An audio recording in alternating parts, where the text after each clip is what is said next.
What's up, guys? I'm Avery from Queens, and over there is my mom. Not to brag, but she is a real-life superhero. Have you ever seen any single mom who had to work 3 jobs and only sleep for 4 hours a day, but still is always cheerful like that? Avery, darling, come see. I got the dress you wanted. Really? But it costs a whole week of your salary. Don't worry about that, dear. If it makes you happy, then it's totally worth it. Thank you so much. Let's do a play. Yes, you'll be a perfect Cinderella. My mother and I always had the most fun together. Doing role plays and scrapbooking were our favorite things. Although she usually fell asleep on the couch before we finished any activities, she was still the best mom I could ever ask for.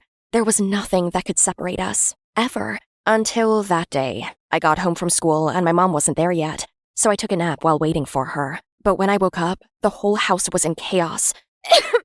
And there was so much smoke fumes that I barely saw a man approaching. I found the child! Evacuate now! What? What is happening? Where is my mother? I managed to grab my scrapbook before we went outside, and I saw Mom looking so distraught. Avery! Oh my god, I am so sorry, baby! What is going on? Why are you in handcuffs? Mom? Mom! I kicked and screamed, but the policeman didn't let me go. I helplessly watched as my mother was led into a van while our home burned to ashes. Then they sent a social worker to come and get me. Why is my mother getting arrested? For child endangerment and neglect. Look at your house. She caused the fire. No! She probably just fell asleep while cooking. She must be too tired from all the work. She is not a bad mom, please.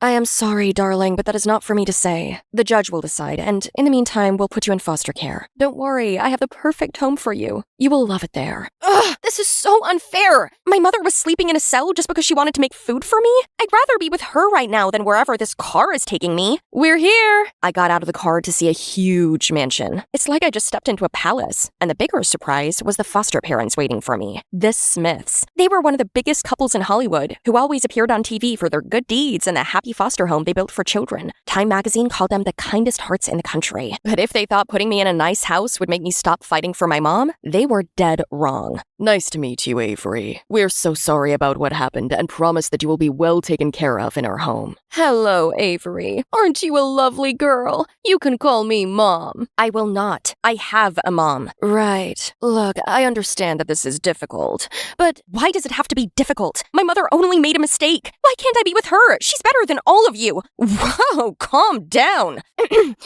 Don't say that before meeting our kids. They're wonderful. I turned to see 3 children there. They all looked quiet and shy, except this girl. Hello, my name is Desi. Welcome to our home. That's Martin, and the little cutie over there is Ryan. And of course, Miss Helen, our nanny. We're very happy to have you here with us. We will let you guys get to know each other. We have some business to handle right now. See you later. When the Smiths left with a social worker, the air in the room changed. I could tell the kids felt happier and more relaxed. Desi kept talking nonstop. Martin cracked his first smiles, while little Ryan ran into Nanny Helen's arm, and she held him so gently that it made me miss my mom so bad. They looked like a real family, and I was just an outsider. Finally, Helen took me to my room, and I could only hold my tears until she wished me good night and closed the door. I cried so hard that night, feeling so lonely and miserable that I couldn't sleep. No, I can't stay here. I need my mom. So, the next morning, I got an idea. I looked at my beautifully decorated room and started to rip it apart. Surely, if the Smiths saw how disobedient I was, they would send me away, back to my mom, right? When I was done, I opened the door to find the kids and Nanny Helen standing there in shock. What are you looking at? Go on, tell your parents that I'm a monster. You all right? You didn't accidentally hurt yourself, did you? It's okay, Avery. Let us help you clean this up.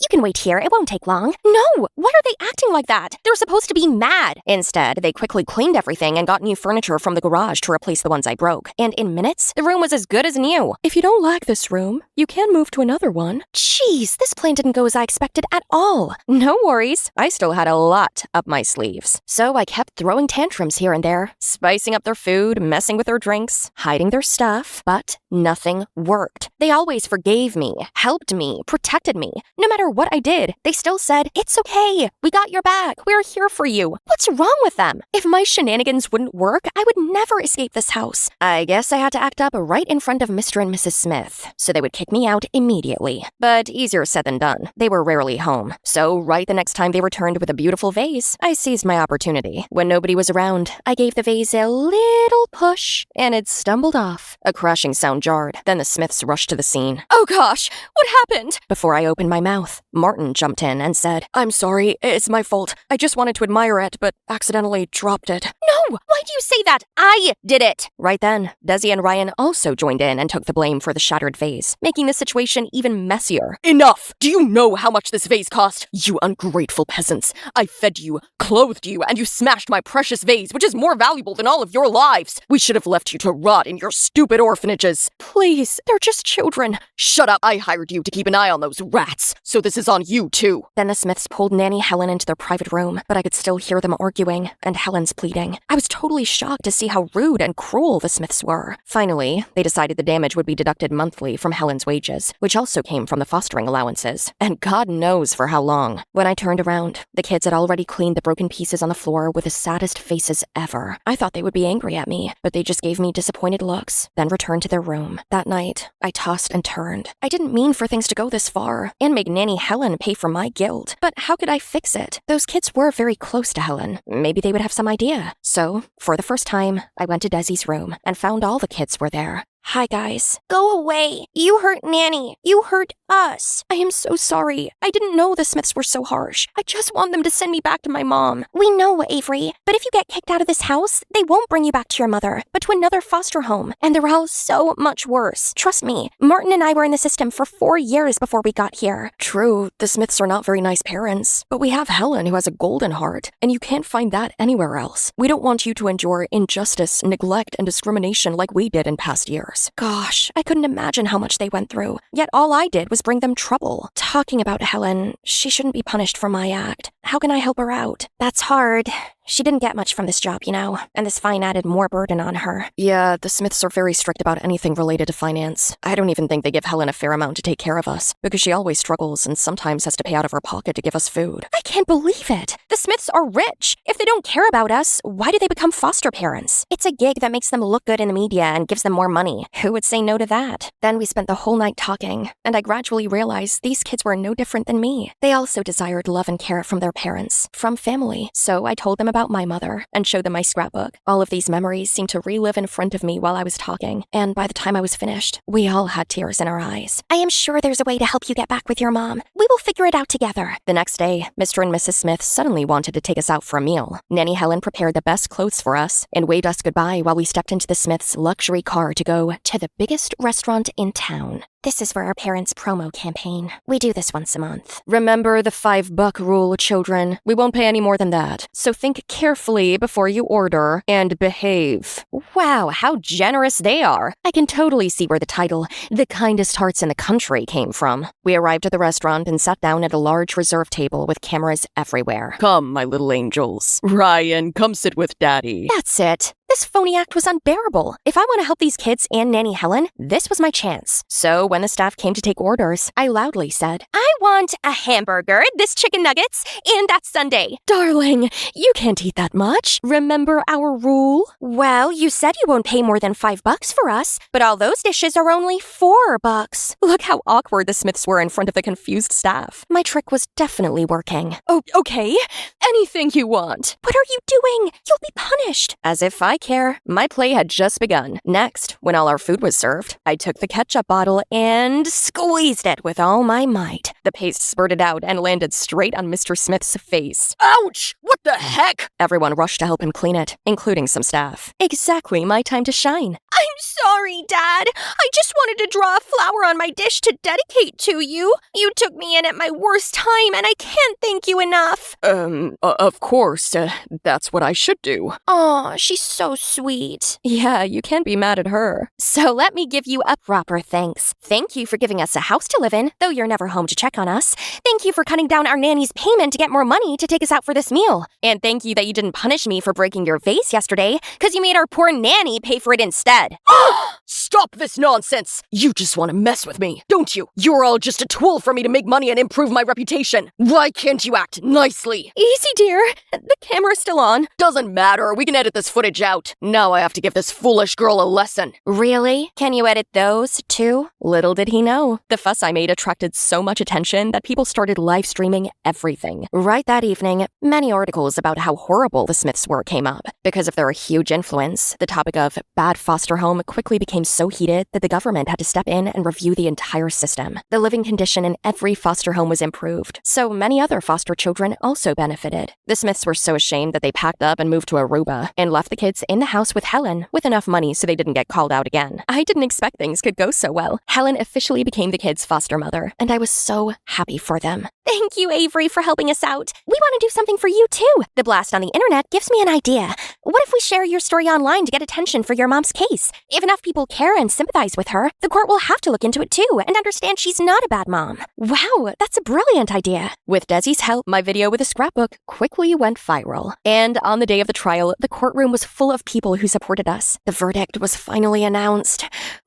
And my mom walked free! Woohoo! This is the best day of my life. We got our lives back together pretty quick because we received so much help. My mother and I got a huge deal to start a mother-daughter podcast, and I got to see Desi and Martin all the time, and at school too. And look, isn't that our lovely Ryan? Hi, I'm Nuella. I was raised by a single mom alongside my twin sister, Nancy. Mom was the CEO of a beauty company she managed to establish after our soldier dad passed away and was obsessed with making us look our best to attract customers. But Mom just didn't understand that I wasn't a fan of plastering my face with makeup. Even body lotions made me feel like a slippery eel. My sister Nancy, on the other hand, was a beauty enthusiast, just like Mom. Like one time when I was 13, Mom broke a whole crate of eggs just to use as a face mask. All right, girls, it's face pamper time. While she was busy applying the yucky stuff all over Nancy's face, I snuck off to the kitchen and scrambled the rest. Mom then showed up with Nancy in their ridiculous masks. It's your turn, Nuella.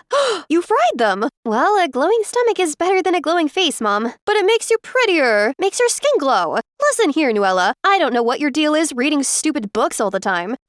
Blasphemy! Books are life, Mom. And I told you, I want to be a novelist. A novelist? Do you want to be broke forever? It's the most useless job ever. That's right. All you need to do is invest in yourself to look pretty, and a rich man will surely sweep you off your feet. Why can't you be more like Nancy? How about trying to educate yourself and make your own money instead of waiting for Mr. Moneybags? Writing stories was my jam. Creating worlds in my head and birthing characters gave me more joy than anything. And Mom thought I was kidding until our 18th birthday. All right, make a wish. I'll grant it. I wish for a change of wardrobe. Done. And you, Nuella? I wish to be a full-time writer, Mom, just like Stephen King or J.K. Rowling. Ha! Sorry, Nuella, but that wish is never coming true. You're running my business, and that's final. How can you decide my life for me? At least Nancy's got her beauty. She can snag a rich man. But you're not as pretty. I'm just looking out for you. That hurt. Mom, I'm an adult. Seeing that I wasn't willing to budge, Mom turned icy on me. She made me pay house bills, and unable to bear it, I moved out. But being a writer wasn't all that rosy. No one wanted to publish my book.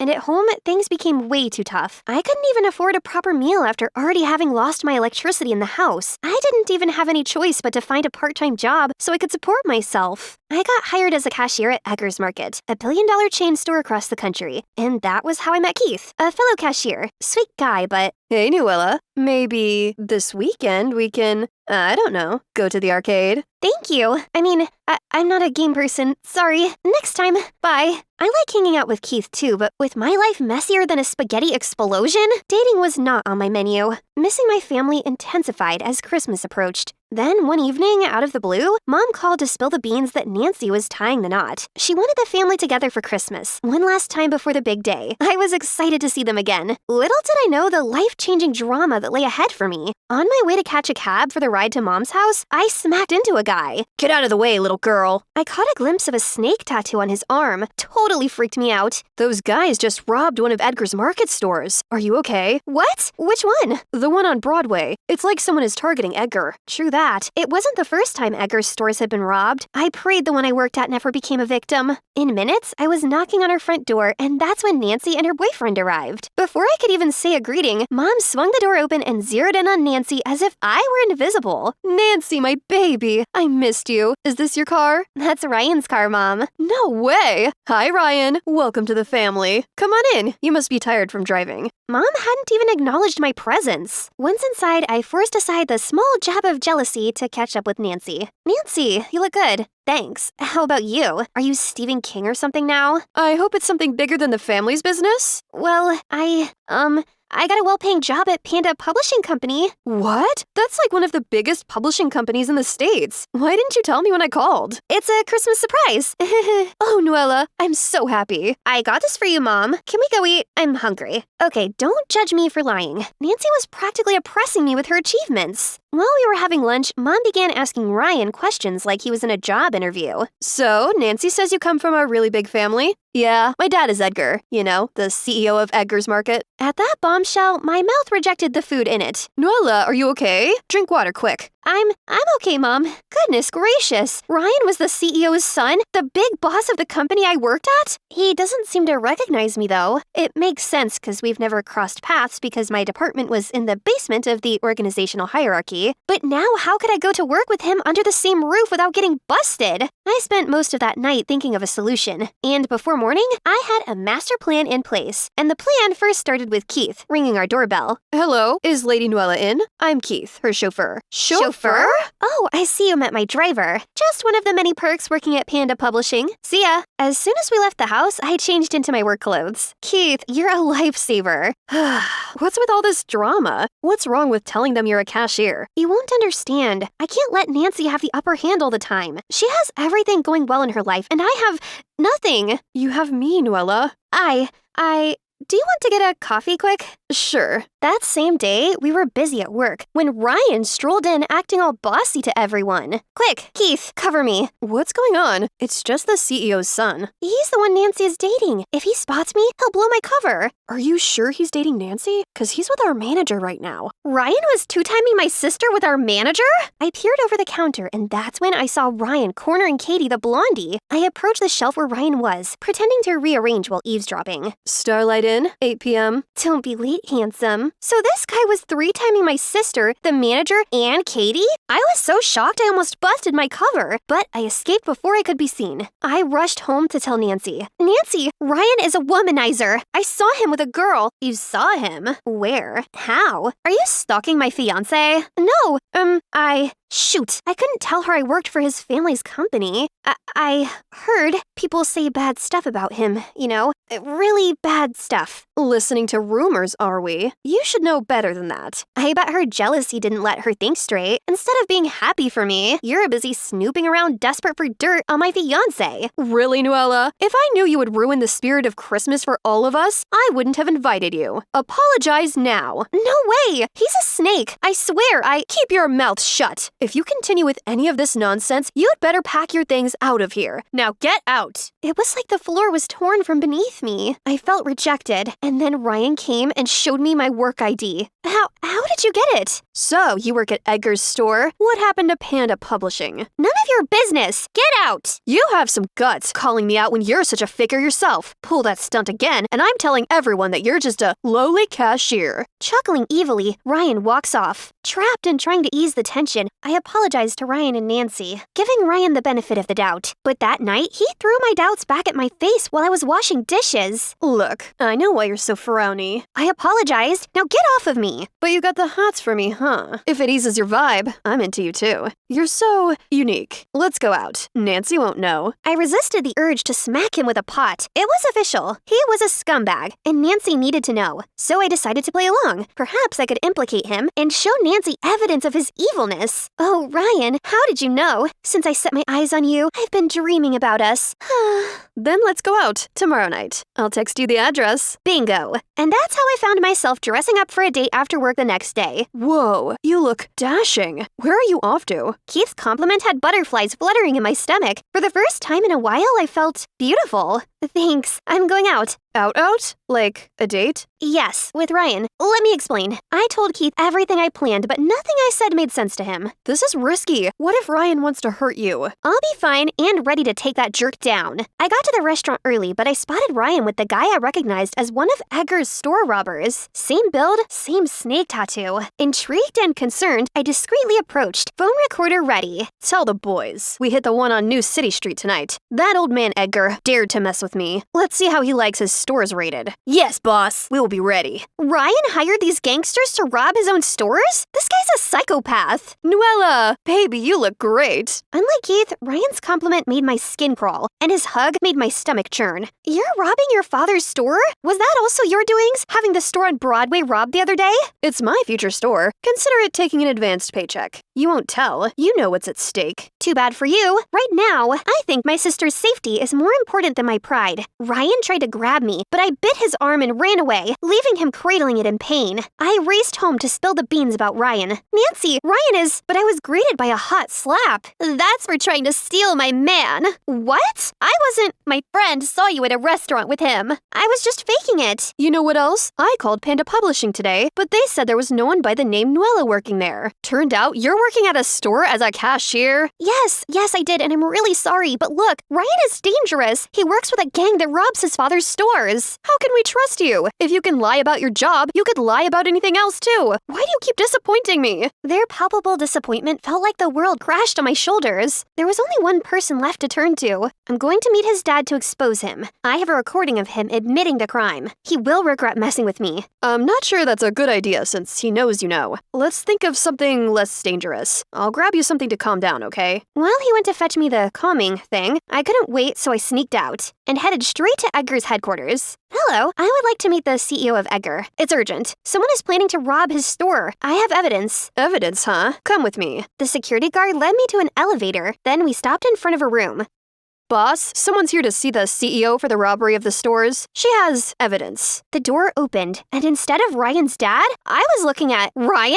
I tried to run, but they caught me and pushed me in. I was so scared. I should have listened to Keith. You little witch. Because of you, Nancy dumped me, and now you're reporting to my dad. How dare you? She made the right choice. You're the furthest thing from boyfriend material. The manic look in Ryan's eyes told me I was a goner. But suddenly, Keith burst in like a superhero with 2 policemen and saved the day. Freeze! The police! Are you okay? I nodded and hugged Keith in relief. His broad shoulders calmed me down, and I knew I was safe. You might as well swap your ears for something else. Sorry. You never listen. Always so impatient. I know. Yada yada yada. Why are you so stubborn? I shut him up with a kiss, and it felt so right. Turned out, Ryan's dad had kicked him out before because of his prodigal habits. But instead of turning over a new leaf, Ryan formed a gang targeting his dad's stores. Now, Edgar planned to give him a taste of jail to cool off. News of my heroic escapade spread like wildfire, reaching my family before I could even get home. The moment I stepped into the house, Mom and Nancy hugged me like I'd been away for a year. I am so sorry for misjudging you all this time. You were just looking out for me, but I was so shocked and heartbroken I got mad at you, when actually Ryan was the jerk all along.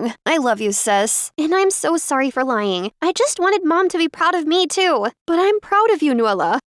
After the hardship I suffered losing your dad, money became the paramount thing in my life. I thought it was all there is to happiness, so I pushed you guys to get it. But now, I realize I was wrong. Imagine if Nancy never married Ryan. How unhappy she'd have been. Whether you're a cashier or Stephen King, I don't care. I just want you girls to be happy. Merry Christmas, my love. It was the best moment of my life. Finally, we could understand each other. Our reconciliation had to be a good luck charm, because on Christmas Eve, I got a call from a movie producer who wanted to adapt my novel to a movie. The contract was gonna pay millions. Finally, I was making my big break as an author. We celebrated that special Christmas with a big feast. And boy was my mom and Nancy surprised when Keith showed up.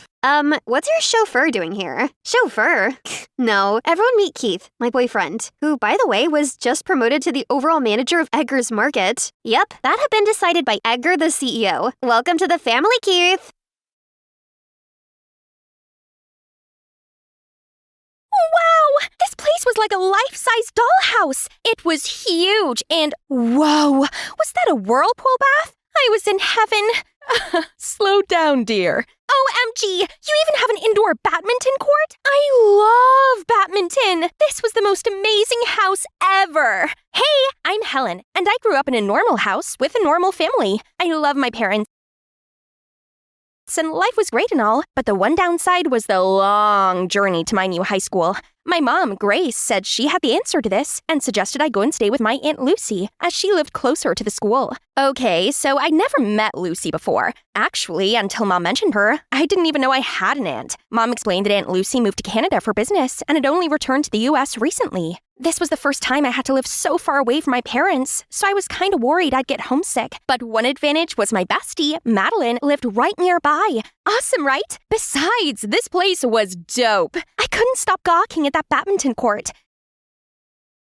Seriously, it was bigger than my house. Aunt Lucy, I guess you must really like badminton. Yes, many people think it's just a backyard game, but it's a true sport to me. Wow, it was a rarity to meet someone with the same tastes as me. We chatted for ages about our interests. Lucy was so easy to talk to, and I honestly felt like I'd known her for years. I would love to become a pro badminton player, but Mom thinks I should keep it as a hobby and find a more stable career. I see, but don't let others discourage you. The true passion is worth pursuing. Let me arrange a training schedule for you. Now, try this. Oh, how do you know I like lobster linguine? At first, living with Lucy was like being in a dream world. She pampered me, bought me clothes I wanted, and cooked the most delicious dishes. But beneath the shine, there was also a darker side. Lucy was super strict. I mean, major general level strict. I had to wake up at 5 a.m. each morning for training, run laps of it for an hour, and hit 50 shuttlecocks over the net in a row. If I missed one, I had to start over again. Meanwhile, I still had to keep up with my homework, and I couldn't go and meet my friends on the weekend or do anything without asking Lucy for permission first. At least at school, I could vent to Maddie about it. I expected her to agree with me, but she shrugged and said, I guess your aunt just wants the best for you. Besides, your badminton skills have improved loads. If I could live in a luxurious house, eat delicious food with such a caring aunt, I'd so put up with a grueling training schedule. Yeah, I guess she's right. Maybe I should be more grateful. Of course, on finding out about the school badminton club, I immediately signed up for it. I was walking over to the court, swinging my racket about, and ready to show off my skills, when these two guys approached me. Go back to the cheerleading team where you belong, sweetie. Leave the court for the real pros. How dare these idiots judge me like this? They hadn't even seen me play. Oh yeah? I challenge you to a game. Then we'll see who's serious. We're the best players in the school, just so you know. Pick one. Suddenly, another guy appeared next to me and said, then let's play doubles. Oh my god, he's Tyler, the best badminton player in the whole school. I've heard all about his reputation and seen photos of him with a trophy in the school newsletter, but I've never met him before. Surprisingly, he's even cuter in person. Pfft, you can defeat us in singles, but can you cover that useless girl in a duo match? That's it. Scoot over. Let me show you what this useless girl can do. The game started, and instantly, Tyler and I vibed on the court and were hitting the shuttlecocks at lightning speed. We won in straight sets, and those losers looked so bummed out. Tyler seemed super impressed, and then, good game, Helen. Do you want to hang out again? How about tomorrow? We could go get some food. Mamma mia! How can I say no to that? But when I told Aunt Lucy, she didn't take it so well. Love may seem appealing, but it's a waste of time and energy that will lead to a decline in your badminton abilities, your grades, your mood, everything. You're too immature to deal with those type of emotions right now. This was ridiculous. I wasn't a little kid. I was perfectly capable of making my own decisions and following my own feelings. He's a sweet guy who helped me out. Of course he did. All guys appear nice at first. Maybe if you just gave him a chance. Wake up, Helen, and stop yourself from throwing away your dreams for some boy. Ugh, it was no use. My aunt was too stubborn to listen. I stormed up to my room, feeling frustrated. No way was I letting my aunt's strictness ruin things with my dream guy. So I decided to sneak out to meet Tyler. But how? I know exactly the person who can help. Matt's Redcoat. Aunt Lucy won't let me see Tyler. Please help me distract her. Okay, but only if you get me a signed copy of the Ballad of Songbirds and Snakes. Easy peasy. After that day, I was able to go on multiple dates with Tyler, all thanks to Maddie's help. She always came up with the most convincing excuses, like I was going to her house for group study or we were going to a super important event. Then one time when I was supposed to study at home, it was actually Maddie pretending to be me. Later, I sneaked back into my room, all giddy. You wouldn't believe how great our date was today. But Maddie just gave this awkward look. What's up? Did my aunt suspect something? No, everything's fine. Then she immediately climbed out of the window. Strange. But the next day she acted like nothing had happened, so I let it slide. She must have just felt unwell or something. Meanwhile, things with Tyler were getting better and better. After a romantic date, we walked home, and suddenly Tyler stopped me, looking all shy and nervous. Helen, I really like you, and I like spending time with you. Be my girlfriend, will you? OMG! This was the best thing that had ever happened to me! I flung my arms around him and yelled out of my lungs, "Yes!" When I finally let go of him, out of nowhere, a kid on roller skates bumped into me and sent me tumbling into the road. A car zoomed toward me, and before I could process anything, Tyler sprinted forward and pushed me away. When I opened my eyes, he was lying there unconscious. I panically called an ambulance and went with him to the hospital. As I sat in the waiting room with floods of tears, I was so scared and didn't know what to do that I ended up calling Aunt Lucy. Only a few minutes later, I saw her hurrying toward me, looking dead serious. Helen, what have I told you? You lied to me to hang out with a boy? I had no heart to argue about that and immediately burst into a fresh bout of tears. It's my fault! Tyler risked his life to save me, and now he's hurt! Aunt Lucy's demeanor softened and she pulled me in closer. After a while of consoling me, she finally opened up and shared a story I didn't expect. Actually, I fell in love when I was around your age, but he betrayed me. I just don't want you to be hurt like that. Oh, that's terrible. But Tyler is a good guy. I just know he is. He saved me. And for that, I'm truly grateful. Okay, I'll trust your judgment and give you my blessing to get to know him further. Thank you. Right then, the doctor appeared and told us that Tyler was all right and he would make a full recovery in a few days. Thank goodness. When Tyler was back, Aunt Lucy stuck to her word and gave me and him a chance together. She even offered to give both of us a badminton lesson. Brace yourself for the craziest training routine ever. But practicing with Tyler made it actually bearable and a lot more fun. I had a big competition coming up, which could get me the professional player title and a chance to join the national team if I won. So I needed all the training I could get. Just one more step away from my greatest dream. Also, I couldn't contain my smile when seeing Lucy gradually warmed up to Tyler.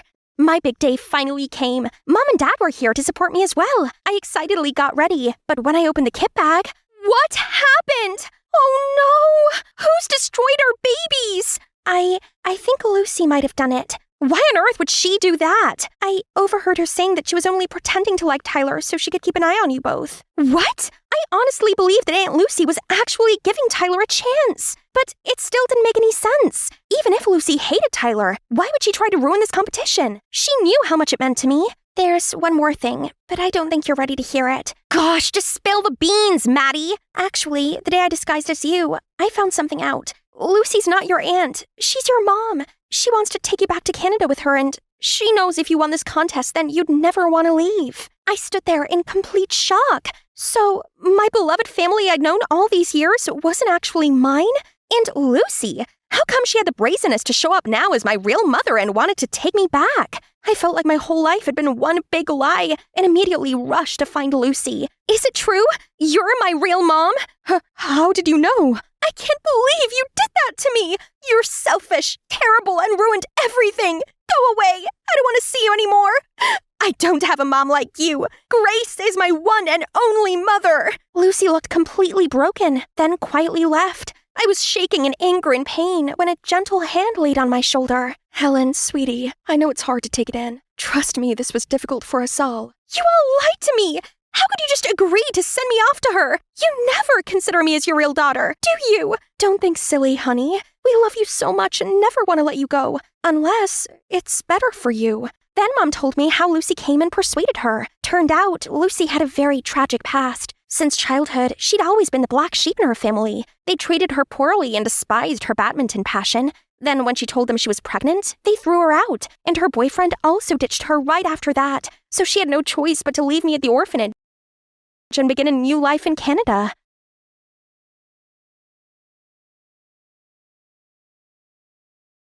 After countless hardships, she finally became successful. And all she desired was to reconnect with me. I believe everyone deserves a second chance. That's why I let you two live together for a while. Only if you're happy, I would tell you the truth, so you wouldn't be too shocked. Besides, she can help you more than me now. Hey, you even inherited her badminton spirit. I was stunned for a while. It's true that Lucy left me, but that's because she didn't want me to suffer with her. And I indeed had a happy life. I shouldn't be so rude to her. But it was still a lot to digest, so I went home with Mom. I shut myself away until the next day. Tyler came and tried to convince my gloomy self to go for a walk.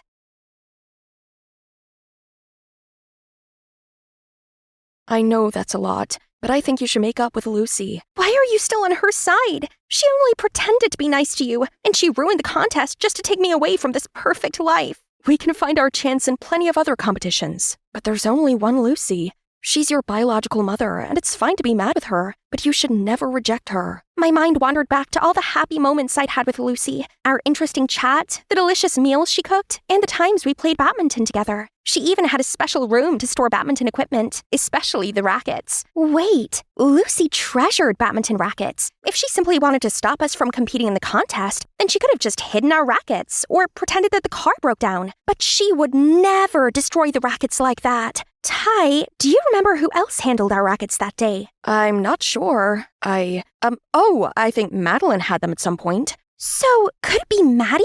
But why? She had no reason to do that. She was my best friend and always supported me to play badminton. I stormed over to Maddie's house, but she's arguing with her dad on the doorstep. You useless, pathetic rascal! Go then. I don't care. Maddie ran off in tears, and I followed her to an alley. Seeing her like that made some of my anger toward her fade. Hey, what's going on? Maddie seemed surprised to see me. She tried to dodge some of my questions at first, but seeing nowhere to hide, she finally confessed. My mom left me to that alcoholic dad who does nothing but shout at me all day. You have 2 moms who love you, and I don't even have one. I was angry at Lucy because, to me, all of the moms who gave up their child are heartless and deserve no forgiveness. She even wanted to take you to Canada. I couldn't lose you too. The fear and jealousy got the better of me, so I broke your rackets, then blamed Lucy. I'm so sorry. This sounds tough, but you still shouldn't have done it. I'm always here to listen to you, and I'm not moving anywhere. You're stuck with me.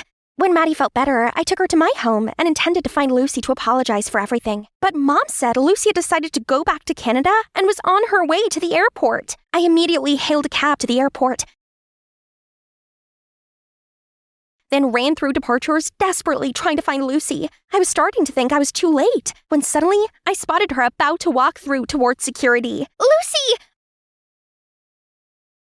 Mom, please don't go! I thought you don't want me. No, I was just confused and angry, and I'm sorry that I hurt you. We finally sorted things out and agreed to give each other a chance to start over. So, what happened next? Well, Lucy decided to expand her business to the US so she could stay here with me.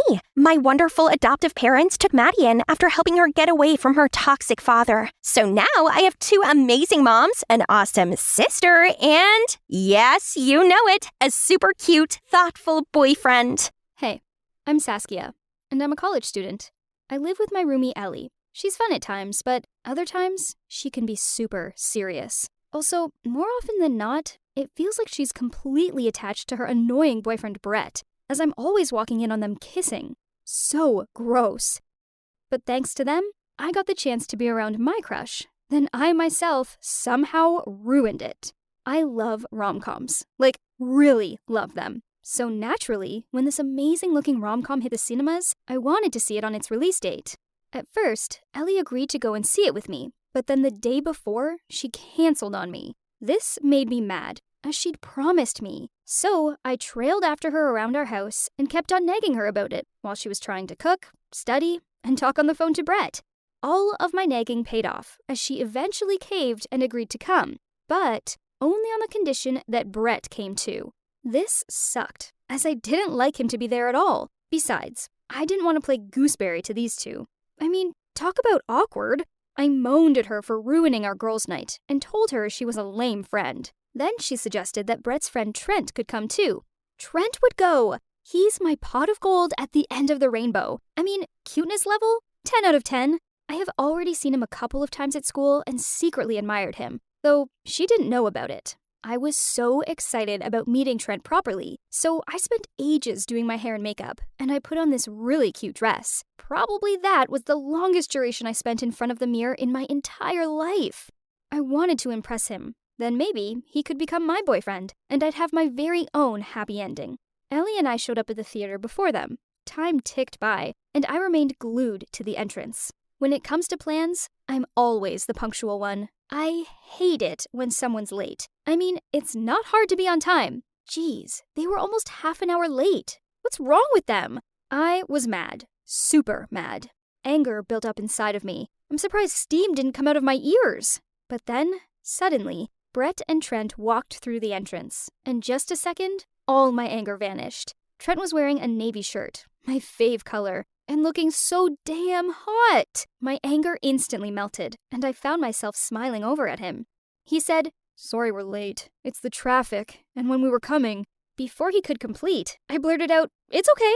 Ellie gave me a strange look and was about to say something, but I hit her arm to stop her. She knew how much lateness bugged me. The boys mentioned they were hungry, so we went to get food. I was so hungry, my stomach was gurgling, but I didn't want to look greedy in front of him. The two lovebirds walked holding hands in front, leaving us behind. We walked in silence. I wanted to talk and not miss a chance to stare at his face, but as I didn't want to appear desperate, I chose to keep quiet. Just then, my stomach gurgled really loudly, but he acted like he hadn't heard. He was so sweet. Everyone else ordered puffs, but have you tried eating those without spreading them all over your lip? I was trying to impress Trent, not scare him off. So, to stay on the safe side, I ordered the potato bhaji, and I only ate 2, although I'm a big foodie. During the movie, Ellie and Brett occupied the corner seats, so I sat next to Mr. Cutie. The movie started, and they got into action. I was not eavesdropping, but I couldn't help but hear some weird noises coming from them. Trent smiled at me. I guess he heard them too. OMG. His dimples! You know, I have a thing for dimples. He looked even more handsome in the dim lights. Whenever a romantic scene came, I pictured me and him. I knew I had to slow down, but I couldn't. Everything was going well when suddenly, a very bad smell crawled into my nose. It was not bad, but disgusting. Worse than a rotten egg. Yeah, it was the smell of a fart. Our row had only 4 seats, and it was evident that someone among us had done the crime. It was so embarrassing. Worse still, my eyes teared up due to the stench. We all passed weird glances between us. Then Ellie said, "Be frank. Who dealt it?" I replied, "Accept it, Yar. I know who it is." She replied, "What is the proof?" And I said, "You're always doing it at home." She blushed bright red, and Brett laughed out loud. I never miss a chance to embarrass her. Little did I know, I had to pay such a huge price for this. She grinned at me, then said, "Well, everyone knows who ate potatoes today." Talk about embarrassing. Everyone, except me, obviously, laughed. And out of them all, Trent was the one who laughed the most. For the rest of the movie, Trent would look at me and laugh. Even more annoyingly, the fart culprit remained a mystery. Then, when we were on the way out of the cinema, I dropped my lipstick on the floor and had to bend down to pick it up. A big fart came out from me! Everyone in this world could hear it. And yep, including Trent, who was standing right behind me. They all laughed, and I just stood there, mortified. Worse still, they must think that the previous fart belonged to me too. But no! My fart didn't even have a smell. It was just like fresh air, and could be totally normal with no realization if it didn't sound like a bomb.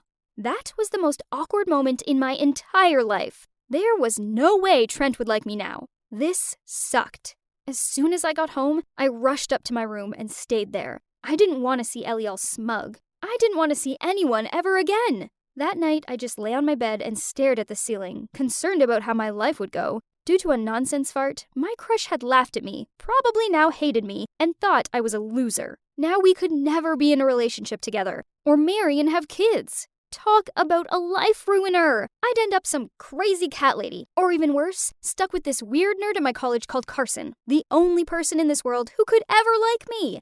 A message suddenly came. My heart flipped. It was from Trent. "Is your stomach okay?" This was so embarrassing. Would I ever live it down? "It's not funny, smiley face," I messaged back. Then, to my surprise, he replied with, "I just want to ask you out tomorrow. I have 2 tickets. It's a horror movie." Oh, damn. Not the cinema again. Was this a joke? Was he trying to humiliate me again? The cinema staff would remember my face, as I was the girl who created a bomb fart that everyone in the vicinity heard. I made up some excuse about having to study.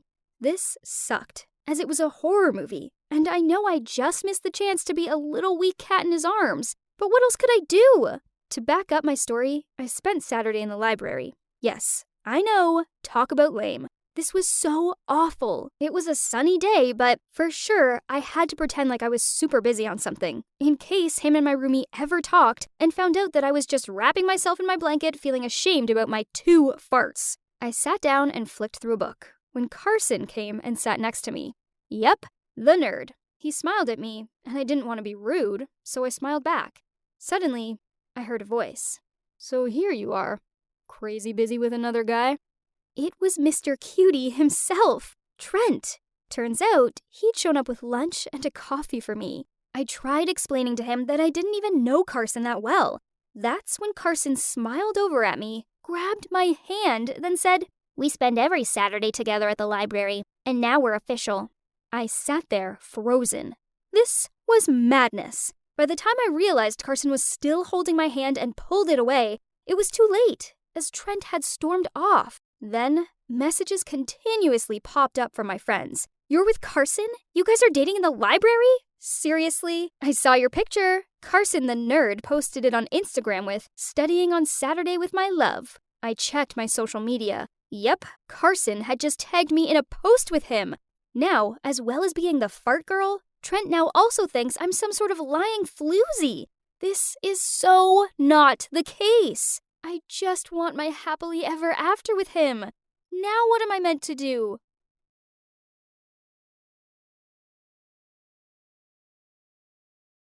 I was wandering in the forest edge to amuse myself when I realized I got totally lost. What's that sound? All of a sudden, a blur of golden and black spots leaped towards me. I'm doomed! Guys, I'm here in Africa on vacation to support my parents with their new reality show. Oh, duty calls. See you later, Moaz. Hi, I'm Vivian, an influencer from Aachen, Germany. My mom and dad are actors, which does have some perks. They gave me everything I wanted. Branded clothes, supercars, fancy phones. Except for one thing. Their time. Christmas, birthdays, graduation ceremony, whatever the occasion, they missed it. My friends thought I had the perfect life, but my only wish was to be picked up at school by my parents once. I was hoping this trip would be different, but it seems nothing has changed. They seem to have forgotten about their daughter's presence. Duh. That's why I always had to rely on strangers' attention like this. Being here alone was so boring, so I decided to amuse myself by live streaming in the forest edge. Hey viewers! Oh crumbs, I only have one signal bar. Hang on. Looks like I wandered further than I meant to. No worries.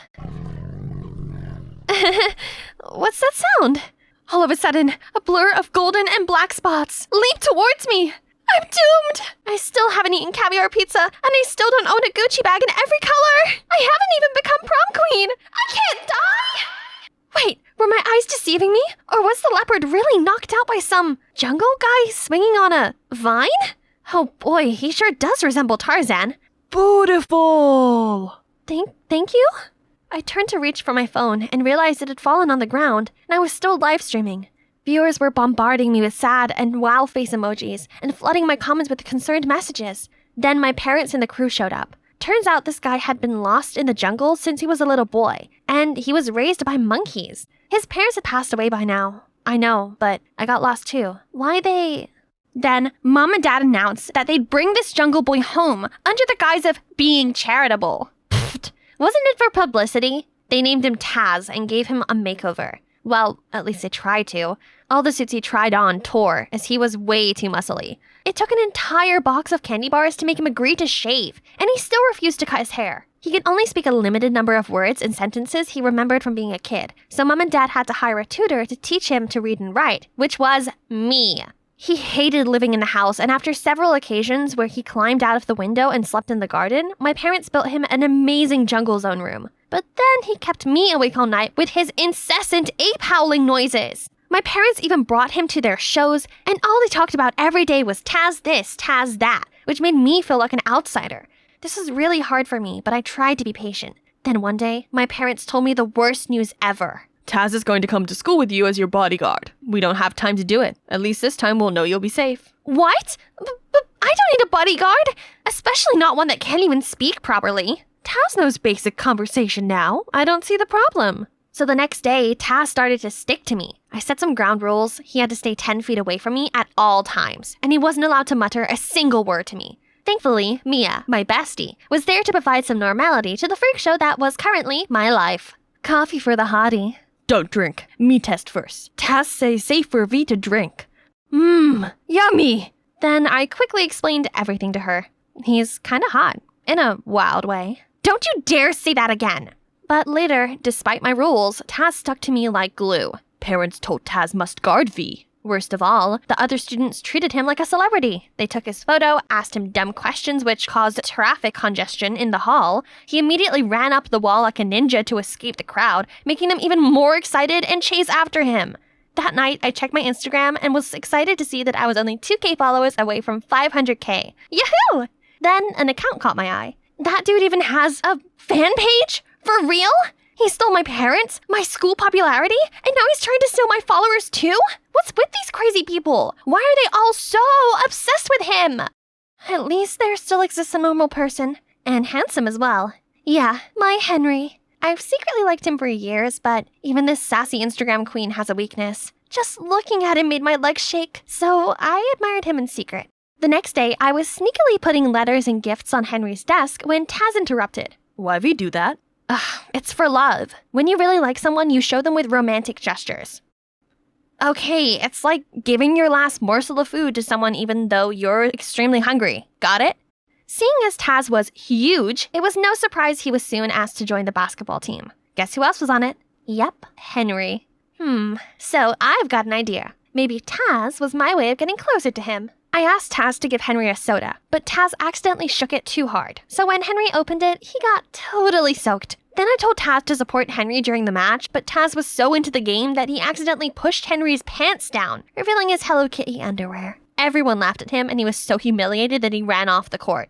After the match, Taz came to me, saying he was sorry, then continued, Taz not like Henry. I decided it was better to separate Taz and Henry before he ruined everything. All right, so I think it's best if you quit basketball. But Taz likes basketball. No big deal. I can ask my parents to build you a private basketball court and play with you? But from now on, you'll have to listen to me. V best ape ever! Shh, stop saying silly things. Taz seemed so grateful for his new basketball court that he started caring about me more. He brought me an overload of fresh fruit, a bit too fresh, and checked it on whenever I was sad. I had just been at ease for a while before Taz was messing around again. I had a movie premiere to attend and was about to change into my stunning Versace dress, only to discover it had been swapped for a dress made from actual leaves. Green! Beautiful, she said. Luckily, I managed to arrange another dress just in time. But at the premiere, when the press interviewed me, Taz appeared. V best ape ever! I was so embarrassed. I turned bright red and forgot my words. Thanks to Taz, I became a netizen laughingstock. I swear that I would pay this back, and my chance finally came. The audience loved Taz, but big crowds freaked him out, and he always tried to find a way to hide. During one press conference, I saw him run off frightened, so I followed him. Hey Taz, is there a place that will make you feel better? I can take you there. V take Taz to jungle? Taz happy. So I took him to the Dower Forest. As soon as we got there, Taz's mood changed. He ran wild and then stopped at a large oak tree. V, why letters? This is the bridegroom's oak tree. Local people like to leave love letters here. Then we sat down under the tree, and Taz looked so upset. Taz not like bright light and flashes. That's okay. We can just chill here, right? Great. Seeing Taz leave the show on his own, then surely Mom and Dad wouldn't like him anymore. Only, when we returned home, my parents weren't furious with Taz, but with me. Vivian, you should be setting a good example for Taz, not just inciting and taking him away from important events. Can you stop acting like a child and think before you act for once? I shut myself in my room and I had a complete meltdown. Then I rang Mia to confide in her. Living with Taz is a nightmare. He has to leave. What do you mean? I'm going to find a way to kick him out. The next day at school, I was walking along the hallway when Henry appeared in front of me. V, you have to convince Taft to rejoin the basketball team. We can't win the final without him. Please, I'll do anything you want. Wow, seems like my Christmas gift came early. Anything you say? How about taking me to prom? Actually, that's what I've always wanted to do. Thank you for giving me the opportunity. I was frozen. This was incredible! I guess my kick-out Taz plan would have to wait for now. So I humbled myself to convince him. As expected, with the help of Taz, the team won. Only neither he or Henry showed up to get their trophy. I went looking for them and found Taz pouncing on Henry. Taz, stop it! But he was too full off rage to listen to me, so I had to jump between them. He is completely out of control. You can forget about the prom then. This is all your fault. You stole everything from me since the day you were back from that freaky jungle, and now you've beaten up my crush. All you've done is ruin my life. Why can't you just give me alone? Then he left. For real. This felt great, as I'd finally got rid of the thorn in my eye. Only, I couldn't shake away this empty feeling. Scrolling through my old comments didn't help, and neither did live streaming. I suddenly realized I missed the special way Taz cared about me. And when with him, I didn't have to hide or force myself to be anything other than me. I aimlessly wandered to Dodor Forest and stopped at the oak tree. A letter poking out of the hole caught my eye. I picked it up and recognized it was Taz's try-to-be-neat but scribbled handwriting. Henry liar. He's with Mia. My head was still spinning when my phone went crazy. I checked and saw my inbox was full of rude comments. Then I soon found the viral audio. Living with Taz is a nightmare. He has to leave. I'm going to find a way to kick him out. I was literally petrified for a few seconds, while netizens kept going crazy saying I was so ungrateful to Taz even after he'd saved my life. How could she? I immediately went to Mia's house to confront her about it. It was you, the only one I confided my story. Oh well, Miss Obvious. It was me. So what? Henry's mine, not yours. He just told you what you wanted to hear to get Taz back on the team. But that moron overheard Henry talking to me and dared to hurt him. You! Hi's, talk about the jungle, dud. Total simp and stupid. I told him you'd love a leaf dress and he totally bought it. Now, if you'll excuse me, I have to get my hair done for a date with Henry. Mwah. I felt like an elephant had slapped right on the face. So Taz was right. Back home, I gloomily pulled out Taz's letter. But hold on, there's still another part. Why didn't I realize it sooner? Right then, my parents arrived home. They'd heard that audio and were absolutely furious. It's your fault Taz ran away. Now we have to compensate for the contracts of the shows he was supposed to be in. You don't care about anyone! Says you! All you do is give me money and that's it. You're never there when I need you. Never! Even Taz cares about me more than you both do. Then I ran off right away. I kept going until I ended up under this bridge. Then I saw him. He was playing with some stray cats and dogs. I immediately ran to hug him and started apologizing, but he pointed behind me and said, Bad guys, bad guys. I turned around to see two figures headed this way. I dragged Taz into the corner and we watched them bundle the cats and dogs into sacks. They were definitely up to no good, so I used my phone to record them, but... What you aiming at, kids? I woke up feeling dizzy to realize that we were both tied up in an abandoned house. Still no reply from her parents. They better pay up, or else. You're wasting your time. They don't care about me. The thieves ignored me and kept calling and calling, but still no answer. That was it. I was gonna die here. Then, when it was pitch black out there, the door barged open and walked in Mom and Dad with a bag of money. As the thieves counted the money, Dad tried dialing the police, but one of them came throwing his phone right away and beat him up. Say goodbye to your daughter. Please don't hurt her. Hurt me instead. This really shocked me, as I'd only ever seen other people bowing to my parents before, not the other way around. The one guy raised a plank of wood to hit me, but right at this time, Taz leaped free and knocked them out cold. The police arrived soon after that and arrested the thieves. Mom and Dad immediately rushed to me. Are you okay, sweetie? We were worried sick when you were nowhere to be seen, and we're sorry for making you feel unwanted. We never had money growing up and struggled a lot. That's why we wanted a different life for you. We kept working and thought giving you money over our time was the best way to show our love, but we were wrong. Mom, Dad, what I really need from you is your presence. It's more precious than anything. And thank you for everything. Okay, I protect V. I protect animals too. Now I've realized what I needed the most. It was to always stay true to myself, like this dummy. I didn't want to be some fancy influencer anymore. Instead, Taz inspired me to use my reputation to establish an organization to care for abandoned animals. As for my dear ex-best friend and dear ex-crush, meh, they didn't matter to me anymore. 'Cause you know what? The sweetest revenge is to live a fabulous life. At the end of the prom, I asked Taz about the note. Taz, did you write this? I'm glad you asked. I practiced many times to say those words. Now time to say officially. I like you, V. You're my best ape ever.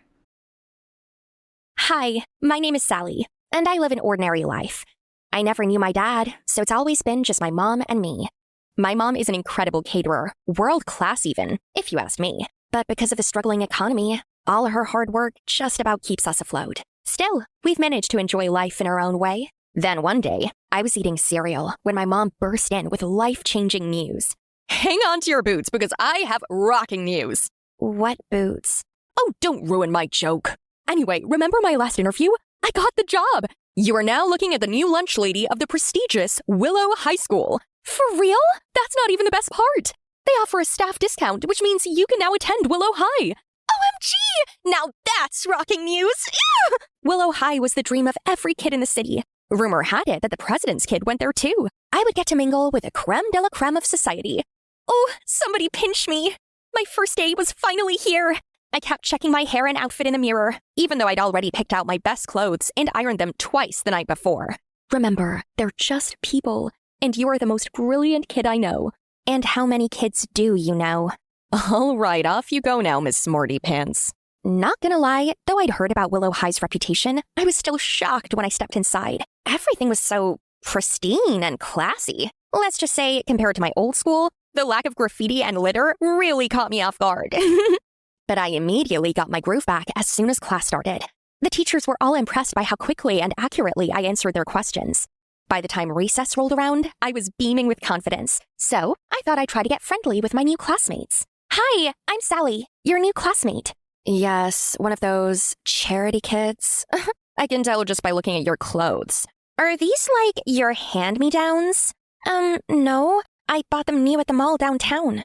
They threw me one last glance, then just stood up and left. A few students nearby were staring at me now. But worst of all, I felt tears welling up in my eyes. Then a scary realization hit me. If that was how they reacted to my best clothes, imagine what they'd say if they found out my mom was the lunch lady. That thought alone sent shivers down my spine. I ended up eating lunch in class to avoid them altogether. I couldn't bring myself to tell Mom what happened either. She was so excited about the job, I didn't want to ruin her mood. Hey, sweetie. So, how was your first day? I didn't see you at lunchtime. Oh, I sat with some girls from class, so guess it was too crowded for you to spot me. Already made friends, huh? Atta girl, I knew you'd fit right in. It soon became my usual routine to stay in class all day, even during recess and lunch. The rich kids treated me horribly, but at least I still enjoyed the learning part. One time, I was having lunch outside, minding my business, when someone walked up to me. Why do you always eat by yourself? Too poor for lunch or something? No reason. My parents are only making me do this so I learn how to be humble. So you're not dirt poor and a charity kid like everyone says? Of course not. In fact, I'm the opposite. I'm really rich. Oh, what kind of rich? Heiress, royalty, or Wall Street dad? Heiress. Yeah, that's right. I'm the heiress to, one of the biggest dynasties in Europe. But you can't tell anyone. I was supposed to keep it a secret, all right? Oh, I'm the best secret keeper. Your secret is in safe hands. Boy, oh boy, did she lie. Before school was even over, I'd already become the hottest topic of conversation. I immediately knew what had happened, so I went looking for the girl. Hey, I told you not to tell. Oh, I didn't really tell. Only to Frankie. But she told Jane, then Jane told Poppy, and she told Beth, and so practically the whole school. Oops, sorry. After a sleepless night spent just being anxious, I decided it was best to come clean before things got even more out of hand. But when I walked into school the next day, everything was different. The kids acknowledged me, said hello, and some even gave me a hug. It felt so good not to be invisible anymore that I thought there was nothing wrong with enjoying it a little longer. Unfortunately, the news had already reached even the mean girls of my class. I heard this is the new hotspot for heiresses. Not really. Don't say anything. Your secret is safe with us. Oh, and what are you doing after school? Someone's dad bought a new yacht and invited us to test it out. You game? What now? I was so stunned. I ended up muttering a yes. Great, but before we go, we have to go to my house to give you a makeover. I get the whole lesson thing, but you can't go on a yacht like this. Just like that, it was too late to tell the truth. They had initiated me into their circle, and I couldn't leave because I didn't want to. I was having the time of my life. That day, Megan took me to her house, which honestly looked more like a palace, and gave me a makeover, completed with a brand new wardrobe for our hangouts, so my fake parents wouldn't find out. And the yacht, oh my god! Everyone was so happy to get to know me. But there was one small problem. I had to keep lying. So, what part of Europe are you originally from? Oh, Belarus? Hey, I've been there before. The waters there are so incredible. And there was this dish we had, what's it called? Toilet! I need to go. BRB. Besides some awkward moments, things were mostly going fine until we got an announcement for a school trip to Europe. Ooh, I'm so excited for this trip. We're all coming, right? Yeah, of course. The truth was, Mama told me we couldn't afford to pay the required fees. Now how was I supposed to explain to my rich friends that I was too broke to visit my own home? I thought I'd have to make up another lie. But then, Mom once again came in with rocking news. Hold your applause, because I just saved the day. What are you saying, Mom? You know how I'm going on the trip as a caterer? Well, I just spoke to the principal and asked if I could bring you along as one of the kitchen helpers. And he said yes. So you're going too, sweetheart. Really? Really? I'll do anything for you. Get packed. You are going to Europe. But I am going to need your help. Promise me you will help out. Oh, I promise, Mom. You're the best. Crisis averted. New crisis created. Now how could I play both roles without getting caught? The first challenge, the flight to Europe. Mom and I arrived at the airport together early on the day of the trip. I wore thick sunglasses and a hoodie. Luckily, our seats were so out of sight that no one saw me. As soon as we landed, I stepped away from Mom and secretly joined my friends. Hey, guys! Hey, were you on the plane? I didn't think I saw you at all. Oh, I had special seats. Welcome to Europe, everyone! It took some effort, but I figured out a routine. I spent the day avoiding my mom and only sneaking into our shared room when no one was looking. Where have you been? I looked everywhere for you. I needed your help earlier. I know, Mom, I'm so sorry. Someone had an emergency and I had to help. I promise I'll help with breakfast in the morning. Promise? I'll have you wake up very early and go buy groceries to make up for today then. No problem, Mom. I'll be the earliest bird. All right, here's my card then. The grocery list is on the table. Now go to bed or else you can't get up tomorrow. Just then, my phone started beeping. It was a text from Megan that read, "Emergency, my room, now." I have to go, Mom. I'll explain when I come back. Wait! I ran to Megan's room as fast as I could, thinking it was actually an emergency. But turns out, we're sneaking out. Shopping time! Wait, what? Everything happened so fast. In just seconds, we'd already arrived at a huge designer shop. Beth and Megan were shopping away while I stood in the corner, completely unfamiliar with all the glamour before my eyes. Aren't you going to get something? I don't really need anything. Nobody needs designer stuff. You just buy them anyway. What about these glasses? Looks cute on you. You should totally buy them. Well, it just so happened that I had Mom's credit card with me now, and surely one pair of sunglasses couldn't cost that much, right? Yeah, apparently the cashier didn't think so. We're having problems authorizing this charge. Your total bill has exceeded the spending limit on the card. Fine, just give me the card back. Take your glasses and I'll just leave. I'm sorry, miss. Standard protocols have been activated, and the cardholder has been contacted. You did what? Then I heard a voice that made my stomach drop. Sally, what are you doing here? I thought my card got stolen. Ew, why is the lunch lady speaking to you? Excuse me, you need to mind your own business. This is my business. I am her mom. What is going on? Nope, she's an heiress in Belarus. Sally, tell this lady to leave us be. Is that so, Sally? I can explain, Mom. Mom? My mom just grabbed her card and quietly walked away, but I could see tears forming in the corners of her eyes. Exposed for all my lies, I froze on the spot, unable to think of any way to fix it. The rest of the trip was a complete disaster. I started helping out in the kitchen, for real this time, but Mom wouldn't talk to me or even look my way. All day long, I kept hearing stuff like, "Hey, heiress of the kitchen kingdom, can I have more beans?" Hey, you're royal of rags. Some gravy over here. I hated it. My life now sucked way more than it had ever been, even when I still went to public school. But the worst part was that my mom was still giving me the cold shoulder. Even after the trip, her anger didn't seem to subside. Mom, please. I'm so sorry. I never meant for all this to happen. It just got out of hand. I just wanted to be like them, be one of the normal kids. Normal? So you're so ashamed of who I am that you had to lie to feel normal? No, Mom, you don't understand. You're right. I don't understand how the child I've spent every minute raising could be so willing to deny me just to fit in with a bunch of rich, snotty kids. After everything I've taught you, do you really believe those are the kind of friends you want in your life? The ones who made you lie about who you are and pushed your own mother aside? I knew what I did wrong, but Mom didn't understand how much I needed those lies just to survive at school. I wanted to tell her what it felt like to be mocked every day, but hearing the pain in her voice made the guilt sink in. Since the incident, I went back to being a nobody, always sitting alone and eating lunch in class. The kids eventually ran out of jokes and settled for just laughing when I walked by. It wasn't pleasant, but at least it was easier to bear. One day, I was heading back to class from the restroom when I heard a commotion in the cafeteria. I asked for mashed potatoes. Can't you even get an order right? And I told you this isn't a restaurant. The menu's set for today. How dare you talk to her like that? Her father's yearly donation pays for your salary. So technically, she's your boss, you know. Seeing the saddened look on Mom's face and her hard work going unnoticed, I was filled with anger. Excuse me? You're not allowed to talk to my mom like that. Oh, look. It's the Princess of Bella Nothing. Oh, ha ha. You're mocking someone who works hard every day to feed the entire school, including you. How high and mighty of you. The whole school went silent, and all eyes were on us. Beth and Megan's faces turned bright red with embarrassment. Pff, so what? You hadn't even dared to admit she's your mom just a few days ago. Yeah, I lied, and I'll own that. I should have shouted from the rooftops how proud and lucky I am to have a mom like her. She's a hard-working woman and the most loving, caring mother anyone could ask for. My real mistake was thinking I had to be anything like you. Because clearly, even with all your wealth, you still can't afford basic decency. Then I turned to my mom and saw her eyes well up with tears. Mom, please forgive me. I can't express enough how sorry I am and how proud I am to be your daughter. I'll never let you down like that again. You really know how to make a scene, sweetheart. Well, I've got to live up to my so-called royal title somehow, don't I? The cafeteria erupted in applause as Beth and Megan stormed off. My mom pulled me into a warm hug. So, can you help me with the dishes?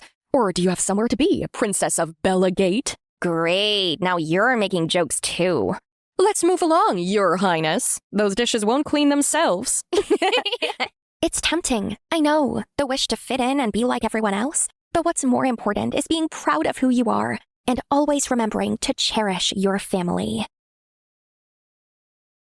It was the final match. My team, the Bulldogs, were neck on neck with our opponent, the Knights. Declan passed me the ball and I sprinted towards the goal, outrunning all the chasing Knights players. Suddenly, this guy cut me off and tackled me to the ground. I managed to break free, lunging towards the goal, and scored a triumphant touchdown. My teammates and I were celebrating when I saw the player who tackled me, Cody, talking to the ref and pointing at me? Suddenly, the ref blew his whistle. She's a girl, I could tell when I tackled her. She's a girl, so what? Why is a girl on a boys' football team playing as a dude? She's not even registered properly. But she's the best player who scored more points than anybody on the Knights team, alone, and the winning goal. Despite Declan and my teammates standing up for me, the ref announced it was an unfair score and gave the win to the Knights. Hey, it's okay, Riley. We had a good game and a good season because you're here. Right, guys? Yeah, I'm okay, guys. That player, Cody, you, sir, have made an enemy for life.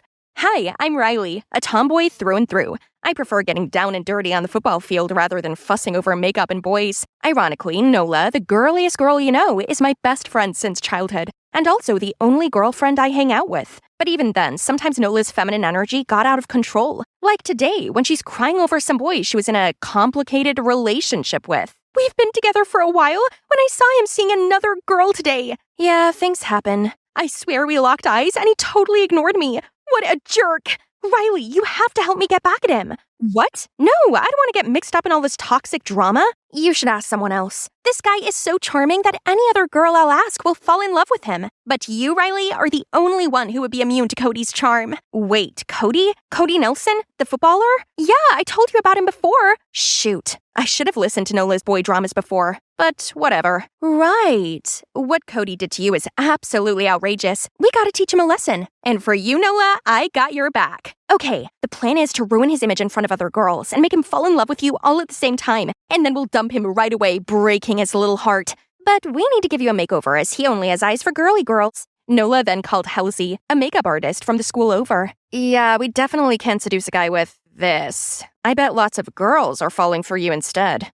Nola and Halsey then dragged me into a clothing store. The minute I saw racks lined with dresses, my first instinct was to run. I had to try on dozens of dresses, and Halsey trained me to walk like a lady. They even talked about a curtsy. Who curtsies anymore? Then Halsey taught me how to slow dance, which I quickly mastered, but they didn't seem impressed. Halsey suddenly grabbed my waist and took the lead. I was following her steps when, OMG, they look so cute! Eek! Only girls understand each other. What? Do we look like a couple to them? Stay cool, Riley, this is just for revenge. Nola's plan better be worth it. The next day, I brought my princess makeover to school, ready for Cody, when, hey, you look familiar. Have I met you before? Oh shoot, it's him! Did he recognize me from the match? I know. Must have seen you in my dreams. Phew, false alarm. Cody then asked for my number and we started going out. During the dates, I was so nervous without Halsey and Nola. Okay, Riley, act proper. You're not in your natural habitat. Gosh, you look like an actual princess. Another time, my mouth watered at the burger on the menu, but despite starving, I tried to keep calm and had to order a salad instead. Aw, only a salad? You eat like a little birdie. It's exhausting to be a girl. But after all the dates with me, Cody hasn't announced anything official between us. Is it his natural instinct to be flirting with girls? Nola's plan's obviously not working. I gotta take matters into my own hands. So I secretly poured some estrogen powder into Cody's protein shake and texted Nola to come see the show. Ha! Look at the way he dunks the ball. Let's see if he could still be Prince Charming now. Later, he clashed with another player, fell to the ground, rolling and whimpering in pain like a baby. I was satisfied for today. Suddenly, I saw Declan walking over and he sat right next to me. Oh no, my buddy can't see me in this embarrassing look. Just then, a basketball came hurtling towards me when Declan's quick reflexes got me behind him and caught the ball with his free hand. Are you all right? Yeah, thanks to this friend here. Say, what is a pretty girl like you doing at a sports event like this? Thanks for saving my girlfriend. I can handle it from here. Thank God you're okay, Riley. Aw, he's so sweet, so soft and cute. What? Would you stop saying he's soft and cute? He's not that kind of man. You're right. He's a manly man. We're so sorry, Cody. We didn't mean anything by it. Wow, I didn't know such a little girl like you had such a big voice. I'm so happy to have you by my side. Hey, Riley, would you come to the fundraiser carnival with me? I'll make an announcement to everyone there. Wait, was this guy serious? When I got home that night, I saw Declan waiting outside on the porch. I looked at him and then down at my outfit and back to him in panic. So that really was you back there. So, you really did recognize me. Why didn't you say anything back there? You looked so nervous and acted like you didn't know me, so I didn't want to embarrass you. Anyway, when did you start going out with Cody? Why change so much for him? I explained everything to Declan, the whole revenge plot for Nola and how I'm doing this to get back at Cody for taking away our championship. Well, the Bulldogs were in the wrong for letting you play in the first place. It was a men's final. I don't care. He has to pay for it. Then I stormed inside. I gotta stand my ground. But Nola was there already sitting on my bed. I heard the whole thing. Makes sense now why you were suddenly interested in the plan. Anyway, whatever you're in it for, your main goal is to ruin Cody's reputation. Don't get sidetracked. Okay, guess I have to attend the carnival with Cody then.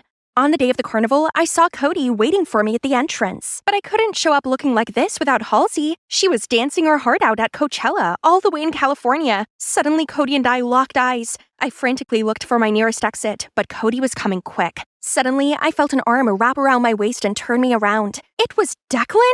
I saw Cody give up and walk away. Other girls were trying to approach him, but he just declined them. Was he still looking for me? Maybe he's not the bad guy Nola painted for me. See, he doesn't deserve the whole revenge plot against him. Yeah, I didn't expect that. He seems to like you a lot, and you should just stop this and be yourself. Declan and I shared a brief moment of silence. Under the sunset glow, Declan looked so charming. Has he always looked like this? You suddenly notice how handsome I am? I mean, yeah, you could be quite a catch. How come no one's tried to sweep you off your feet yet? Maybe they have, but none of them have ever been interesting enough. Besides, I already have eyes for someone else. Huh? I need to grab a bite. I'm starving. Bye. Declan's just a buddy I've known for ages. Why was my stomach doing a cartwheel just then? Ah! Oh, it's just you. Mission success. Huh? I just saw Cody post you as his official girlfriend. Nola was right. Cody posted his official announcement about us. Now all you have to do is dump him in public. Nola, I have to tell you something. This has gone on for too long. I'm sick of being someone I'm not. And I don't think Cody's that bad of a guy. He totally is. You're not falling for him, are you? Don't disappoint me, Riley. In the next morning, Nola brought Halsey over, saying it was cultural exchange day today at school, the perfect place and time to dump Cody. Too tired to start a fight with Nola. I had to go along with it. At school, I stumbled upon Declan. He asked me to join him in the eating competition. It was kind of awkward after I ran away from him yesterday, but such an attractive offer. How could I say no? Man, I was born to do this. We were the last two standing in the competition, but Declan gave up and I won. I wasn't even thinking and I hugged him automatically. When I realized what I'd done, I let go of him, but my heart was racing. Could it have been the adrenaline of eating 12 huge burritos? After the competition, Declan and I were walking off all the food when we stumbled upon Cody. 12 extra large burritos in 15 minutes? You won this? Cody! No, this is his. What are you doing with him, anyway? You're my girlfriend. girlfriend. You don't even know Riley for who she is. She's mine. Hold on now, guys. What on earth are you talking about? Don't listen to him. Let's go. You're not going with him. What do you mean? Stop! Let go of me! You're annoying me! This guy is so crazy. We gotta go. Now you're telling him I'm crazy? Cody, Riley is the girl you outed during the Bulldogs versus Knights game. She's just trying to act girly and doing all this to get back at you. Cody was shocked and looked at me waiting.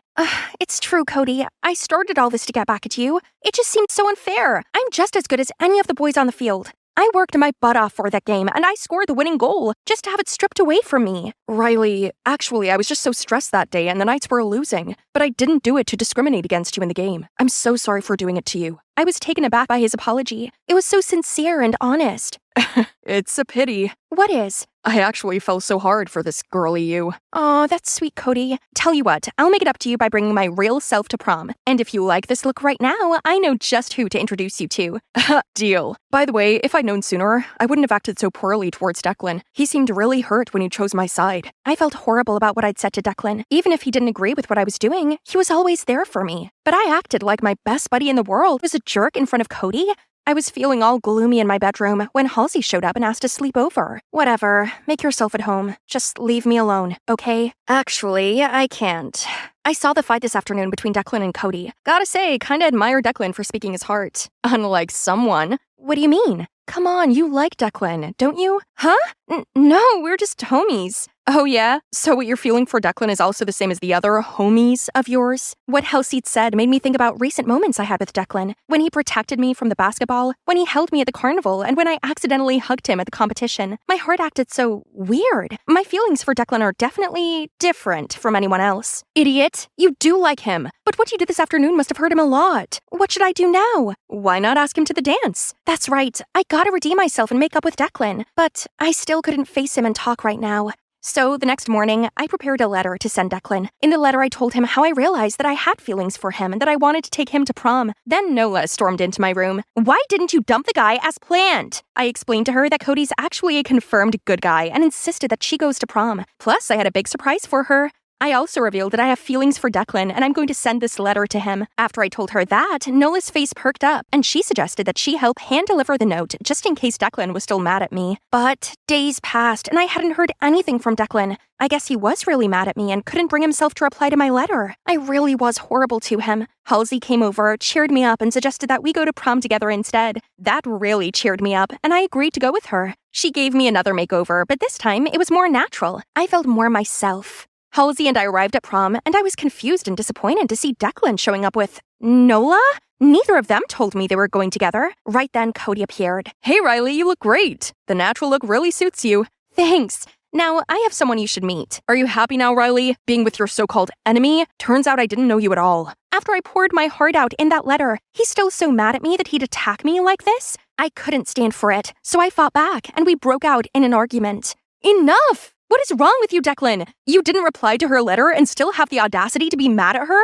What letter? Halsey and I turned towards Nola, and after a moment of nothing, Nola burst into tears. I hate you, Riley! You promised you'd help me get back at Cody. Then you abandoned me completely. So I didn't give the letter to Declan. Nola, I never abandoned you. When I realized that Cody was a good guy, I wanted to reintroduce you to him so you both could have a fresh start. So you were going to introduce me to Nola? You like her style, don't you? Yeah, but she thinks I'm a playboy. And she went as far as to create this whole revenge plot against me. This is all your fault for chasing after me and then dropping me for some other girl. Do you know how disheartening that is? I thought you didn't like me, so I moved on. Back then, I just tried to play hard to get. If only you tried a little harder, I'd have let you know. I didn't understand before, but I get it now. Can we start over? I'd like that. The DJ started to play a slow song, and Declan suddenly pulled me in to dance with him. So, that letter, what did it say? It said that I'm sorry for not realizing my feelings earlier. Then, I confessed my love to you and asked you to prom. Well then, here's my response. Riley, I liked you the minute I set my eyes on you. I wanted to do everything with you. I wanted to hang out, I wanted to play football with you, and I wanted to be by your side every moment of my waking hour. I could never figure out how you felt, so I hid my feelings for you. At that moment, Declan and I were the only two people in the world. We danced throughout the whole night, and I felt complete. And that's why you should just speak your heart, everyone. If you want to hear my story, comment Halsey's story, and I'll see you then. Okay, animators, you can continue. Hey guys, Ellie here, again. I'm going to share with you the final part of my story, and trust me, you won't want to miss it. In part 2 of my story, my revenge plan really got underway. Brian went to New York to work for 3 months, and I managed to seduce Clark. Now we're dating, and I almost have all the info I need to make Sasha's company crash. But after an amazing day out with Clark, I came home, and you will not believe what was waiting for me. Brian was there. He was sitting in my living room, and he looked so angry. He'd flown home that afternoon and couldn't wait to spend that weekend with me. But when he arrived at my house to surprise me, I wasn't there. He was about to call me to ask where I was when he received a photo from his friend. It was of me and Clark. Turns out his friend had seen us sharing a picnic by the Golden Gate Bridge and had sneakily taken a photo of us kissing each other and sent it to Brian. And he was mad. He started shouting at me, saying, "How could you cheat on me like this?" He looked heartbroken, and all I could do was cry. I couldn't even explain myself because the truth was much worse. If he knew it was just to hurt his mom, he'd never forgive me. In the end, he stormed out, leaving me there crying. But I had to be strong. I had to focus on my revenge. I didn't have time to sit and cry over Brian. For now, I'd have to put him to the side and try not to think about him. When Monday rolled around, I was exhausted. I'd barely slept the whole weekend and couldn't bear going to work. But I had no choice. The day dragged by, and by the time 5 p.m. rolled around, I waited until everyone left, and then I went to Clark's office. I gave him a hug, and he started massaging my neck and said, "Baby, you look so tired. What's up?" I replied saying, "No, I'm good. In fact, I'm much better now that I've seen you, although I wouldn't say no to a cup of coffee." Of course, Clark happily went and made me one, and as soon as he was out of the room, I ran to his desk and started rummaging around looking for the documents. But I couldn't find them anywhere. Had he put them in a drawer? I quickly checked, but while I was doing that, Clark walked back into the room. "Ellie, what are you doing?" I got the fright of my life and stood up saying, nothing, just helping you tidy up your desk. It's such a mess." At that moment, my phone suddenly beeped. I went to grab it, but Clark got to it first. Oh no. Suddenly his face changed as he read my text. Then he said, "What's going on, Ellie? You better explain yourself quick." He handed me my phone back, and I couldn't believe it. It was my old colleague, Amy, asking if I'd got the last document yet to show how the app was put together. I felt so sick, and I knew I couldn't lie anymore. I looked back up at Clark, and in tears, I told him everything. "Clark, I know you're probably going to hate me after I tell you this, and I don't blame you, but please just hear me out. Sasha is a nasty woman. She was actually my dad's mistress when I was a kid, and she tore apart my family. I'm so sorry, Clark, but I'm actually engaged to Brian, Sasha's son. I only took this job because I wanted to find a chance to ruin her business and life. As soon as I saw Sasha was interested in you, I decided to try and get you to like me, so that I can let her know what it's like when she loses someone she loves. Then, by using you, I'd take all the confidential info to... Ugh, I'm so sorry, Clark." By the time I'd finished telling him, I was crying so much I could barely breathe, and I knew Clark would be deeply upset. But instead, something crazy happened. He came over and hugged me. He told me to calm down, and then he said, "Revenge is pointless, Ellie. It doesn't do anyone any good, especially not you. I know Sasha hurt you, but you need to let that go. It's in the past now. Sure, it might make you feel good right now, but in the long run, will you be any happier?" I just cried even more then. Why was he still being so nice to me? I didn't deserve this. I kept apologizing, and he said he understood why I'd done it all, and that he forgave me. He said, "I know you have a good heart in there. You just got a little lost, that's all. But promise me one thing, please don't hand over the documents to your old company. Our company has worked so hard on this. Please don't do it, Ellie." Well, it was the least I could do after everything I'd done to him so far. I promised not to hand the documents over, and after I left Clark in the office, I realized something. I actually liked him. Not just as a friend or colleague, but as something more. I had actual feelings for him, and now I'd gone and hurt him so much, I felt awful.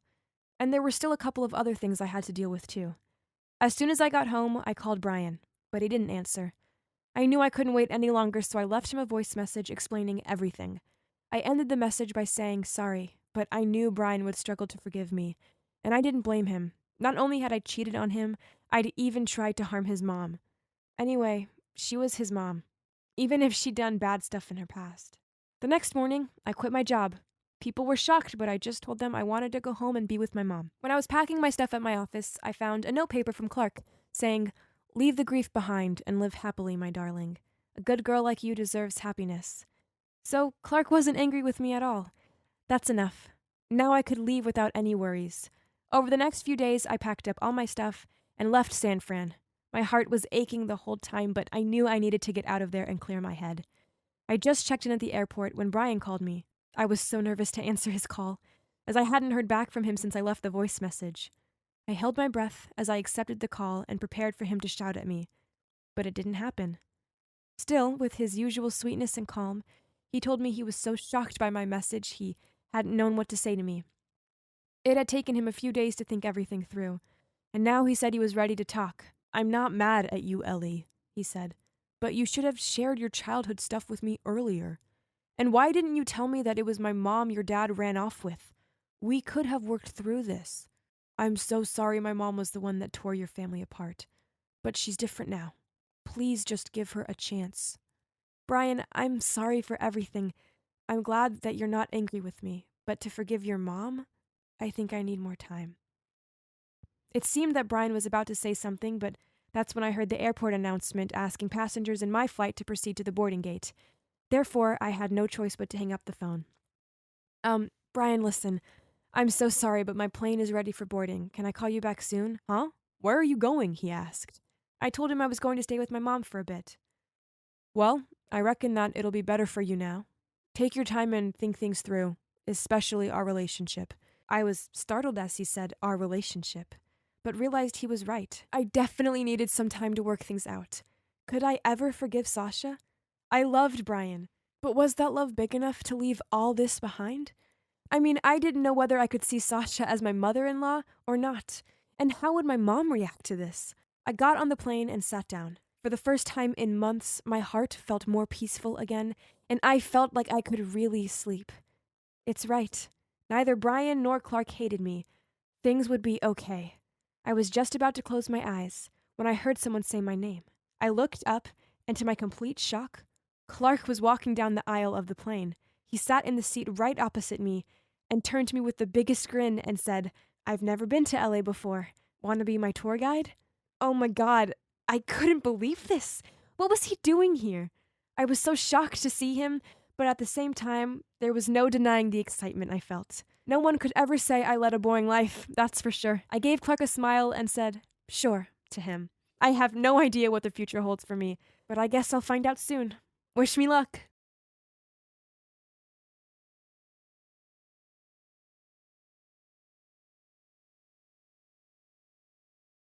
Hi, my name is Happiness. You're impressed with my name, right? My dad gave me that name. And yeah, as you can guess, he put a lot of hopes and dreams in me. I'm now 18 years old, and tomorrow I will fly to Massachusetts to start my college. My parents are preparing a farewell party for me downstairs. I have never left my hometown and been away from my family, so this is such an occasion. As I'm packing my belongings for college, a flood of memories come to mind. You see, when I was a kid, my family was dirt poor. We lived in an old, dilapidated house on the outskirts of Selma in Alabama. I remember we would buy a chicken at the beginning of the month, and my parents would make it last the whole month. I didn't realize we were poor, though. In fact, at that point, I was just a happy, carefree little girl, but that wouldn't last. My mom worked as a cleaner for a rich family, but they treated her terribly, and she barely earned enough money to even take the bus there. My dad was a lorry driver, and so he was away a lot, delivering goods to other states. Every weekend when he came home, I'd stand out on the porch as soon as I saw his big truck driving up the dusty road. I'd run out there and jump up and down. The best part was that he always brought me a little present, like a piece of candy that he'd saved for me, or a small toy. They weren't valuable gifts, but they meant the world to me. One time he came home, and I ran up to him and said, "Daddy, yesterday Jeannie's dad brought her a chocolate egg back from his trip. It even had a toy inside. I want one too." My dad looked confused. Then he said he'd heard of them, and they were called Kinder Eggs. And then, with loving eyes and a smile, he promised he'd find me one, no matter how hard it would be, even if it was the last thing he did. The next weekend, I raced out to the street and could barely contain my excitement as I waited for him to come home. I waited and waited, but still he didn't arrive. I started to get worried, so I asked my mom where he was. She said, "Oh, sweetie, he's on his way. Why don't you go to sleep, and as soon as you wake up, he'll be here. There was no way I could sleep. All I could think about was getting a chocolate egg with a toy inside.